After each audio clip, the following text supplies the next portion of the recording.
2004 December 26 ఆదివారం ఉదయం ఇండోనేషియాలోని సుమత్రా ద్వీపం సమీపంలో ఉన్న ఒక చిన్న గ్రామం అది. సూర్యోదయం కిరణాలు సముద్రంపై పడి మెరిసిపోతున్నాయి. ఆ గ్రామ ప్రజలు తమ పనుల్లో నిమగ్నమై ఉన్నారు. పిల్లలు సముద్ర తీరంలో ఆడుకుంటున్నారు. మత్స్యకారులు సముద్రంలో చేపల వేటకు సిద్ధమవుతున్నారు. అయితే ఆ ప్రశాంతతను ఒక భూకంపం భయంకరంగా భగ్నం చేసింది. 9.1 తీవ్రతతో సంభవించిన భూకంపం సముద్రంలో సునామీని సృష్టించింది. దీంతో భారీ అలలు గ్రామంపై దాడి చేశాయి. నిమిషాల వ్యవధిలో ఆ గ్రామం మరుభూమిగా మారిపోయింది. ఈ ఘటన జరిగి 20 ఏళ్లు గడిచినా సునామీ సృష్టించిన విషాదం బాధితుల కళ్ల ముందు కదలాడుతూనే ఉంది. రాకాసి అలల ధాటికి పిల్లలను కోల్పోయిన ఆ తల్లిదండ్రుల హృదయాలు శూన్యంగా మిగిలిపోయాయి. ఈ సునామీ ప్రభావం ఇండోనేషియాతో పాటు శ్రీలంక, ఇండియా, థాయిలాండ్ దేశాల్లో తీవ్రంగా కనిపించింది. మొత్తం మరణాల సంఖ్య సుమారు 2,30,000గా ఉంటుందని అంచనా. ఈ విపత్తు ప్రపంచవ్యాప్తంగా సుమారు 17 లక్షల మందిని నిరాశ్రయులను చేసింది.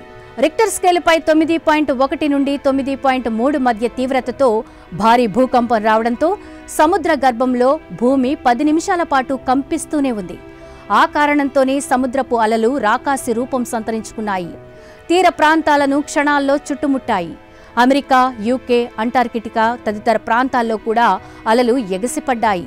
ఎక్కడో 9,000 కిలోమీటర్ల దూరంలో ఉన్న అమెరికా స్టేట్ ఒక్లహామాలోనూ దీని ప్రభావం కనిపించింది అంటే దీని తీవ్రత ఎంతుందో అర్థం చేసుకోవచ్చు. 21వ శతాబ్దంలో అత్యంత శక్తివంతమైన భూకంపం. ప్రపంచంలో ఇప్పటి వరకు సంభవించిన భూకంపాల్లో 3వ అతి శక్తివంతమైనది. ఈ భూకంపం 23,000 ఆటం బాంబుల పేలుళ్లతో సమానం. ఇటు ఏపీలోని 985 కిలోమీటర్ల తీర ప్రాంతం కూడా సునామీకి తీవ్రంగా ప్రభావితమైంది. పలు గ్రామాలు పూర్తిగా నీట మునిగాయి. 105 మంది ప్రజలు ప్రాణాలు కోల్పోయారు. తీర ప్రాంతంలోని మత్స్యకారుల బతుకులు నాశనమయ్యాయి. అయిన వారిని కోల్పోయిన బంధువులను చూసి బాధితుల గుండెలు బరువెక్కాయి. కృష్ణా, ప్రకాశం, నెల్లూరు జిల్లాలు విపత్తుకు ఎక్కువగా గురయ్యాయి. ఈ 3 జిల్లాల్లోనే 82 మంది మరణించారు. మచిలీపట్నం సమీపంలోని మంగినపూడి తీరంలో సరదాగా వెళ్లిన పర్యాటకులు కూడా అలల ధాటికి బలైపోయారు. సుమారు 20 నుండి 30 అడుగుల ఎత్తున విరుచుకుపడిన అలలు ప్రజల ప్రాణాలను అమాంతం మింగేశాయి. మంగినపూడి బీచ్లో మొత్తం 36 మంది విగతజీవులయ్యారు. ఇలా ఏపీలోనూ సునామీ తీవ్ర విషాదాన్ని నింపింది. ఇక సాధారణంగా భూకంప తీవ్రత 6.5 కంటే అధికంగా ఉంటే సునామీ వచ్చే ప్రమాదం ఉంటుంది. సునామీ వేగం నీటి లోతును బట్టి ఉంటుంది. 4,000 మీటర్ల లోతులో అయితే దీని వేగం గంటకు 500 నుండి 700 కిలోమీటర్లుంటుంది. అదే 10 మీటర్ల నీటి లోతులో దీని వేగం గంటకు 36 కిలోమీటర్లకు తగ్గుతుంది. సాధారణంగా సునామీలు అలలలాగే కనిపిస్తాయి. కానీ సునామీకి సాధారణ కెరటాలకు చాలా తేడా ఉంటుంది.